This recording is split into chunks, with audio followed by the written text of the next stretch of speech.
for the electrifying, long-rumored Trevor Zegras. Flyers Twitter exploded. I would say actually hockey Twitter exploded over this trade. This was a trade that made headlines everywhere. Not something anybody was anticipating or saw coming, outside of the fact that it's on June 23rd, which seems to be an annual thing where there seems to be some kind of large Flyers trade on June 23rd. But nobody really saw a Trevor Zegras trade coming. So this does kind of match up with what Briere's reputation has become, where his trades kind of come out of nowhere. You hear a rumor coming about something, and then something completely different happens in the end. We've mentioned this on the podcast over and over and over again. That and I said this when Danny Briere was first hired. He's a GM in the same way he was a player. He was sneakily aggressive.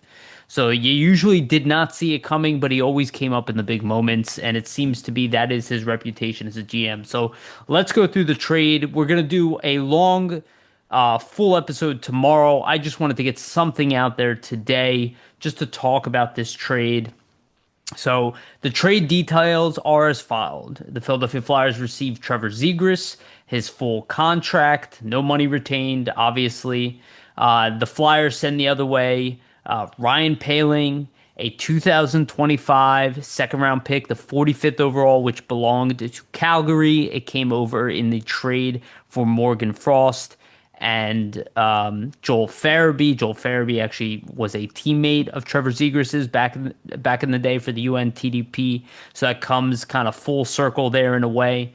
And then they throw in an additional fourth round pick in 2026. That number obviously has not been named so far.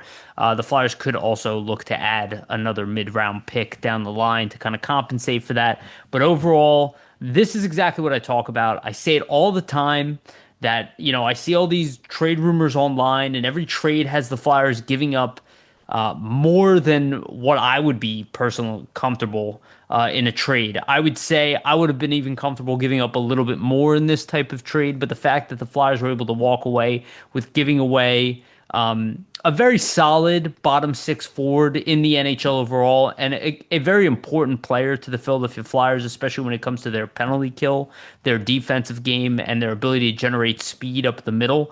They don't have a lot of those guys.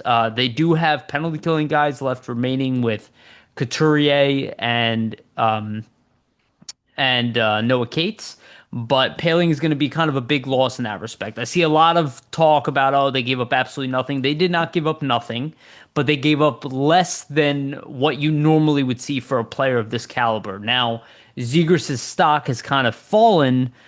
Previously, last season, he did not have a good season at all. Let me pull up his stats here. I did not have them memorized. So last season in 31 games, which was an injury-riddled season, he had 15 points, 6 goals, 9 assists. Definitely was trending in that direction. And then this year, that trend somewhat continued, especially as there was more talent added to the Anaheim Ducks. His role got diminished to some degree, though he was still in that core top 9, top 6 role with the team. He had 12 goals, 19 assists, 31 points in 54 games, which is not amazing, especially when you consider when he came into the league, his first full season, though he played 75 games, he had 61 points, 23 goals, 38 assists. The following season, 81 games, he had 23 goals, 42 assists, 65 points in 81 games. So he was kind of that 65-point player at about the age of 20, 21, 22 years old. He just turned 24 in March, so he does fit the Flyers timeline tremendously. I posted this online. I've been saying on the podcast, if you look at the Florida Panthers in particular, right, that is a team that looked for diamonds in the rough, right? Guys who maybe teams gave up on, or maybe they never quite hit their ceiling. And I talk about it all the time. People kind of have this, in my opinion, delusion that players hit their prime in their early 20s. I do not see it that way, but you want to see guys who can bounce back. Ryan Paling is actually a great example of that. A player that was forgotten about. He was a late first round pick, did come in with a nice reputation, had some success in early showing in the NHL, and the Flyers kind of reprived his success here. And that credit also should go to John Tortorella, who utilized Ryan Paling to get the most out of him. And Ryan Paling actually put together his best season ever this past year with about 30 points in 68 games. So he was definitely a trending up asset. Also, not an old player, about 25, 26 years old.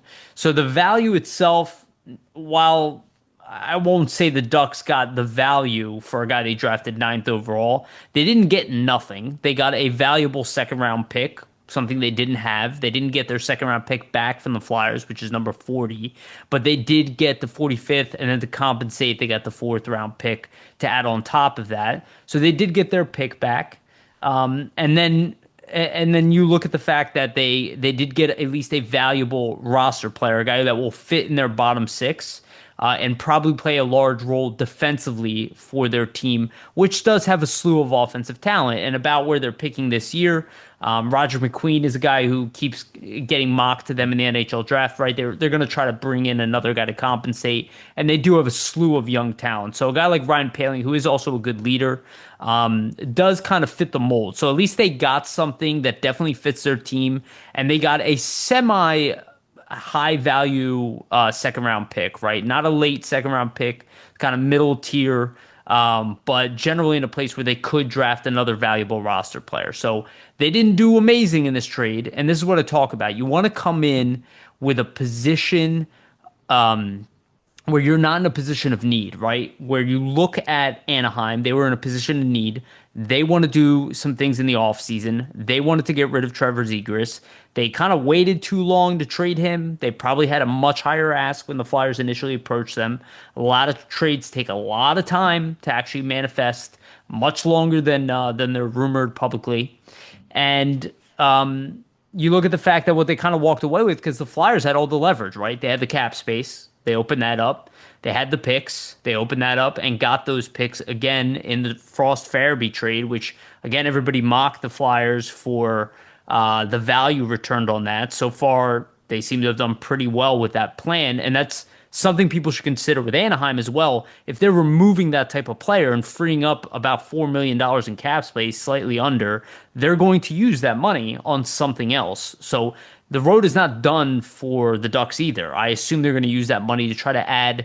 There are rumors out there they're going for Mitch Marner, right? That $4 million is going to be very valuable if you are going for Mitch Marner, right? It always depends what you're doing. These guys aren't stupid. Teams are not stupid. They have a plan.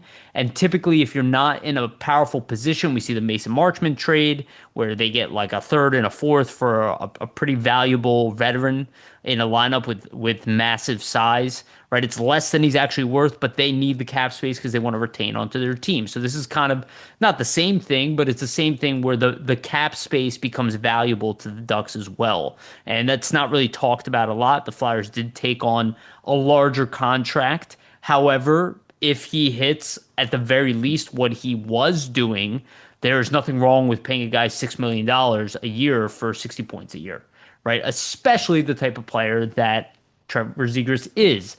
Talking about Trevor Zegras, he is a highly dynamic, electrifying playmaker. That is something the Flyers, outside of Matvei Michkov, they do not have. Michkov is he does everything electrifying and dynamic, right? Like he is a potential generational talent, but at the very least, an elite talent in the league. He's already as good as Trevor Zegras was at a younger age. He's kind of better at everything. He's also considerably more aggressive. And again, I don't want to put down Trevor Zegras. I always liked him. I actually wanted the Flyers to draft him in his draft year, praying that a guy like Zegras would be available where they took Cam York, who was in the same draft. Speaking of Cam York and Jamie Drysdale are both known being very close with Zegras, especially Drysdale. And if you look at that trade now in retrospective, It was a tough trade for the Flyers to make. They were not in a position of strength during that trade. They had to get rid of Cutter Gauthier. So they didn't get exactly what they wanted, right? But they did get a valuable player in return, but one that came with stipulations of, also taking step backward, like Trevor Zegras, in a similar sense, and having injury issues as well. So Jamie Drysdale was kind of a diamond in the rough pick. They got an additional second round pick. But if you look at that trade now retrospectively, the Flyers essentially got Anaheim's second round pick, Jamie Drysdale, and Trevor Zegras for Ryan Paling, Cutter Gauthier, and Calgary's second round pick, and then the fourth on top of it. So if you really look at that trade, its entirety, it's still kind of like an even value, right? Where you can argue that Cutter Gauthier is the best asset in that group, but you look at where like Trevor Zegras was drafted, ninth overall. You look at Jamie Drysdale, sixth overall. These are not these are not horrendous like returns. This is actually a pretty fair trade if you lump them in together and you consider them just one large trade. It's a pretty fair value for both teams. And again, you're building a relationship with the team over time. So it actually kind of makes sense for both teams if you look at the long run, right? And primarily, Cutter Gauthier is a left winger in Anaheim. He's not playing center, and the Flyers need a center, and Zegras has been delegated over the left wing over there. He's probably going to shift over to the middle, assuming that Jet Luchenko does not make this team. Vasili and I are gonna go through the roster stuff, so I'm gonna try to save a lot of those assumptions. We also have the Shabanov rumors, right? There are probably more changes coming, but overall, you look at what Trevor Zegras can become here, he could become still a number one center here, at least from an offensive production. He's never going to be the dominant two-way center. That's not what he was drafted as. That's not what he'll be here as. At the very least, he's a top six left winger here, which the Flyers also do not really have, especially a playmaker. Like the best playmakers on this team are Michkov, TK, and Bobby Brink, right? And Bobby Brink is kind of like an all tools guy. He's kind of like a poor man's Michkov in a way.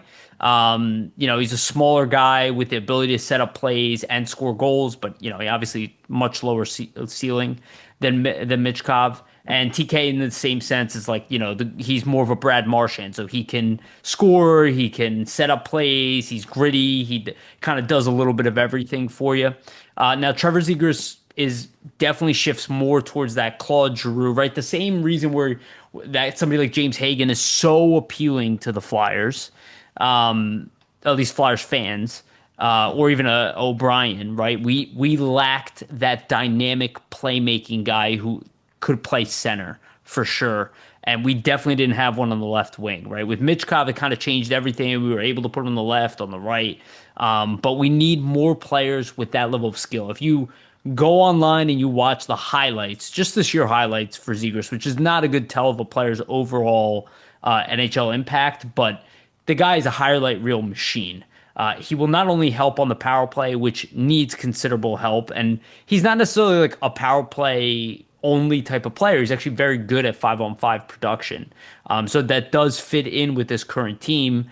And considering Anaheim hasn't been very good themselves, arguably a lot worse than the Flyers outside of this past year, this is the first time he's kind of coming over to a team that's pretty good 5-on-5. So he could excel and at least get back to his 65-point pace. I think that would be generally a humongous win if the guy becomes an 80-point player like he was projected to be in his draft year. It's a humongous win for the Flyers. So he could help on the power play. Obviously, we will probably see what happens, but we could see him definitely mixed into that top unit with Michkov, TK, maybe Sean Couturier. There's Tippett, there's Forrester, there's Jamie Drysdale. There might be Cam York, hopefully under the new coaching staff, Travis Sanheim. We're not sure exactly what that group is going to be like.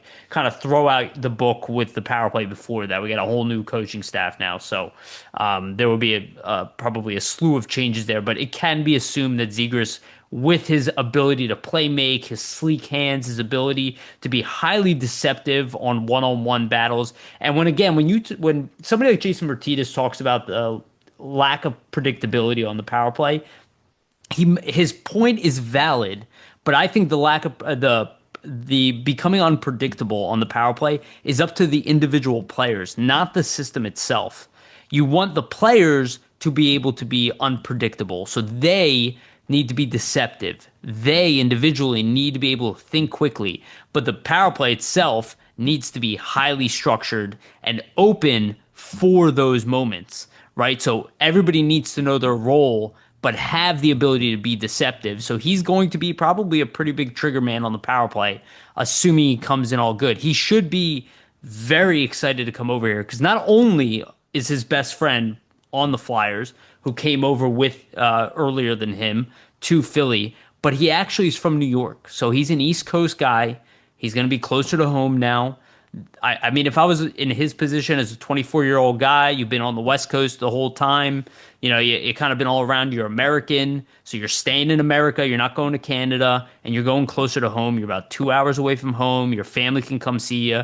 You're back with not only Jamie Drysdale, but you have Cam York here, who was his teammate on Team USA. There's just a big connection here. So now it's kind of these three USA players, right? There's also Noah Cates on here, who's also not much older than they are too. He's about 2 years older than some of these guys. So it fits the timeline. I mean, it fits the mold. It fits the the timeline of the team.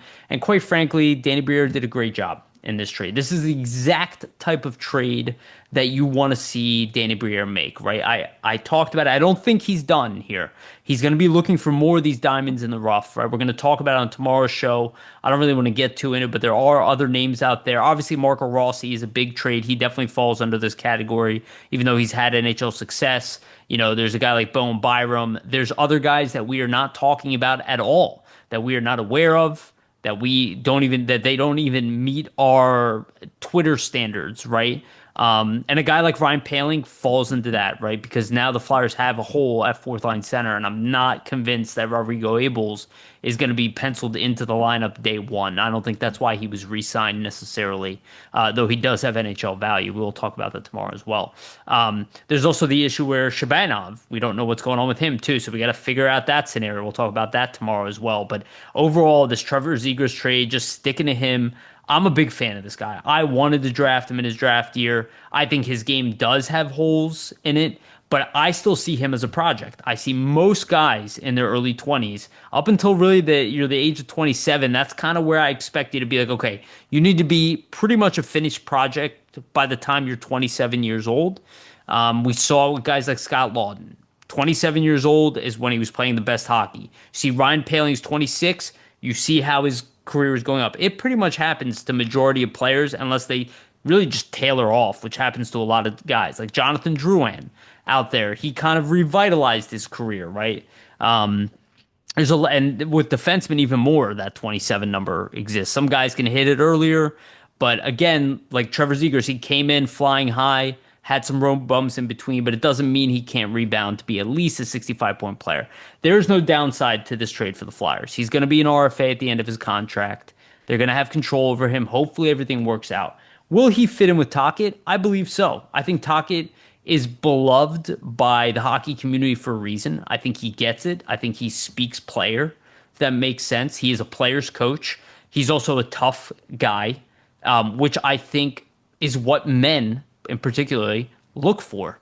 They look for alpha males to lead them. I think that's one of John Tortorella's strengths, actually. I know people want to like badmouth him like he was just a bad coach, but that's not the case. Tortorella is crazy to some degree, but not everything he does is crazy. And some of his biggest strengths are his masculinity, quite frankly, and how hard he can be. There are positives to that, right? It's the military approach to some degree.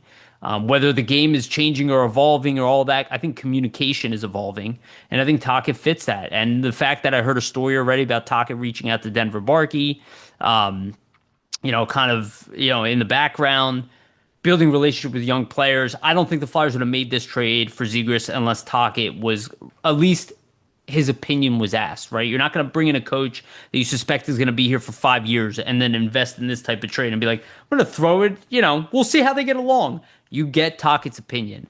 And I look at the fact that Tocchet, people could say whatever they want about Elias Pettersson or whatever. Pettersson's playing style was not the issue necessarily for Rick Tocchet. It was clearly some of his attitude that was a problem. And I don't think Trevor Zegras' attitude is a problem. His playing style is not amazing defensively, but I don't think he's like a non-tenacious guy. And there's still room to grow there with another core of young guys, which he was doing over in Anaheim. But I think in Philly, he fits a direct role where it's not that they had too many Zegrases, right? But you look at Carlson came over. They have playmakers over there where the Flyers kind of don't have enough of those guys. They have a lot of the two-way guys. They have a lot of shooters, right? We wanted shooters for so long. Now we have Tippett and TK and Forrester, right? He's going to have a mix with some of these guys. Where he's going to play to start, I don't know exactly. I think he's somewhere in that middle six to start. I suspect the Flyers will probably still lean. I assume, I don't know. We'll see how training camp, rolls around. Again, Trevor Zegras is not a kid necessarily, right? He's going to be 24 to start the season next year, right? So he's not a child, right? He's old enough to be playing in those roles. But I do kind of suspect that Sean Couturier might still play that number one center to start the season. We could see the TK, Michkov, Couturier line to start, but it's a whole new coaching staff. So we have no idea. But he's definitely in the top 9. I think Noah Cates ideally is best served in a scoring third line range, but we don't know what's going to happen. We don't know what other changes are coming. I think the Flyers will opt to try him at center first. Again, do not forget Jet Luchenko is probably going to be going for a roster spot as well. And if Luchenko makes the team, I don't know what's going to happen from there because if Shabanov's on the team, I don't know how that works out.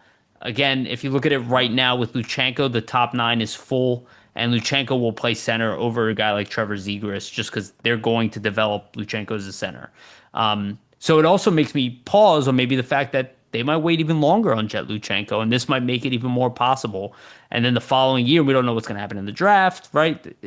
But the center problem, at least, was somewhat addressed. Not 100% of a guarantee, but a guy who can play center at the NHL level and drive play and be dynamic and set up our goal scoring. And for God's sakes, get the power play out of the bottom. So I think this is a home run type of trade for the Flyers. It's not one that comes with no cost. I don't believe in that attitude. You guys, if you listen to me, I'm a lot more practical than a lot of people, right? You gave up some of your draft capital in a huge draft where maybe you could have used one of those second round picks to move up but it is an indication that the Flyers are looking to get better. And we've talked about this on the podcast for a couple of years already, that this would be the first step. This isn't the season where you go out and you spend the most on UFAs. This is where you find those diamonds in the rough, fill out your lineup, and see who survives. Because Trevor Zegras only has 1 year left on his deal. I suspect it'll work out and he will re-sign here, but who really knows what's going to happen? But he's not going to walk away, and bringing him on might lead to maybe trading a winger or a separate player. We will see, because you can always shift Noah Cates over to the wing if you need to. You can always shift Trevor Zegras over to a wing if you need to. There are options for the Flyers, but the good news is with losing a guy like Poehling, you still have Couturier, you still have Noah Cates here to play those defensive roles. You bring in Zegras to deal with a lot of the offensive roles. Now, he's not amazing on the face-off. That could be an issue, but maybe they can improve that throughout the year. He hasn't been playing much center of late, so we're going to have to kind of see how that works out. But as far as from just getting general excitement, getting the NHL's attention, getting the fan base's attention, getting Philly sports fans' attention, this is a great move. And it's a smart hockey move as well. It wasn't just, oh, let me bring in an aging player who used to be good back in the day and people will recognize him. Maybe he'll work out, like a Vinny Lecavalier, if you guys remember that addition from back in the day. It didn't work out really here. It was a big name, but this is not that. This is a guy who's like, we wish we could have drafted this guy, 2-3 years ago and developed him internally, similar to Jamie Drysdale. Right now we have him. We're going to have control over him. We're going to see if we can get him back to at least being that 65-point guy in the NHL, because 65-point player for what they gave up is a tremendous deal. If he's a 50-point player, it's still a good deal. It's not a bad deal, right? Paling's a 30-point bottom six guy. You paid a second round pick and a fourth round pick to upgrade that position offensively, right? And I don't think it's right to say Ryan Paling won't be missed. I think he will be missed to a degree. But the good news about that is that you can try to go out this year and find another Ryan Paling out there. Maybe he won't be as good as Ryan Paling, but Ryan Paling wasn't as good as Ryan Paling is today when we got him in here. And maybe that guy's going to be 2 years younger, but we can build him in that mold of, what Ryan Paling's role was here because they have kind of destroyed their bottom line. It's really just Hathaway there. So they're going to have to figure that out as well. But plenty of time to do so. And that is not top priority. Let's be honest. That is something you could solve all throughout the offseason, solving that center position. And Briere alluded to it in the last press conference he had when he was preparing for the draft, how difficult it is to find a center. So you found one that's like not a guaranteed top six center, but pretty much as close as you're going to find, especially in that price range. So I see no downside with this trade, even with the boost in cap. Like we lose some of our empty cap space, but that's okay because we got something we desperately needed. And it does kind of potentially change the approach of the draft and maybe make a guy like Porter Martone more digestible, right? Because now you're kind of looking at the lineup and you're like, well, we could use a big, strong forward as well that is dynamic and play make and score goals. We need that as well. We're not like Trevor Zegras is not a big player, right? He's 6 foot. He's not small, but he doesn't play big and he isn't big. He's dynamic and shifty. But I think he has the ability. Again, he's not that old either. He has the ability to add on more muscle, more strength, play smarter. He's right in that age range where a breakout is possible. So if we can bring him in here and he's happy, which I suspect he's probably pretty happy about this trade right now, that he's going to come in, have a huge offseason. I also would hope that he's going to come over here early. He's not going to wait. He's going to get over here with Drysdale, with York. All three of them need to have big off seasons. Get over here and start working now and prepare for next season because it's a very important and there's a very important offseason for all three of them. And there's a new coach in town and a new coaching staff. And for Zegras, it's a new place. But Danny Briere has just been he's been lights out. He really has not made many mistakes even at all. He's kind of been put in some bad positions, handled them well. Extremely impressive early career as a GM so far. He's still got a lot to do to be considered a great GM in the NHL, just because greatness comes with success, like tangible success. But he is at least making the moves where that vision of building a contender, it became more realistic today. And I would imagine a lot of people would echo that, right? Where you add a guy like Zegras, you start looking at some of the names in this lineup with Zegras, Michkov, TK, Forrester, Cates, who I know people they're not as sold on him as I am, but he is arguably one of the best third line centers in the NHL. If you can get Sean Couturier back to a semblance of his previous game where he's putting up 55, 60 points a game or a season, like that is a huge upgrade. You still have Bobby Brink in there. You have names now on the offensive side. The D needs a little bit of work too, but you do have Travis Sanheim. You do have Jamie Drysdale. You do have Cam York. You have Rasmus Ristolainen, who's repaired his image in the NHL and his game considerably, and that doesn't include Oliver Bonk. And not to mention they have all the slew of picks now to fill in the gaps with that. So we'll see how they utilize the draft and with the players in their system so far. Could be some hidden gems in there, obviously with Bonk and Barkey, Gabrankin, Tuamala. There's a bunch of guys out there, and then we have a lot relying on Bonk and Luchenko. The goaltending position, most likely drafting a goaltender, and obviously we have a guy like Zavragin and another one in Bjarnason. So they'll probably look to fix the goalie situation. I said that I didn't know, but now that I hear Kolosov's pretty much gone at this point, they're definitely bringing another goaltender, which is good. They need another goalie. You can't have all these goalie contracts stuck on your team. You had to figure something out. So we will see what the Flyers do. They will probably spend more money, but next year, remember, that cap is going to open up significantly for them. So this is a piece that sets them up for a tremendous offseason as well. but also a much more interesting upcoming season. So kudos to Danny Briere, kudos to the Flyers in general, the pro scouts, and Danny Briere just being super stingy on not willing to sell his team short. We saw with the Scott Lawton trade. Now we see with the Trevor Zegras trade. I mentioned this online and in the podcast all the time. Your best strength is patience and the ability to walk away from a deal. He knows that obviously, and it has paid off. And this is why I say the stuff that I'm saying. I'm not saying it to not be fun. I'm saying it because I hate losing trades and I hate overpaying in trades. And the last GM I can think of that did that pretty consistently in every deal was Chuck Fletcher, and it didn't work out too well, and it burnt out pretty quickly.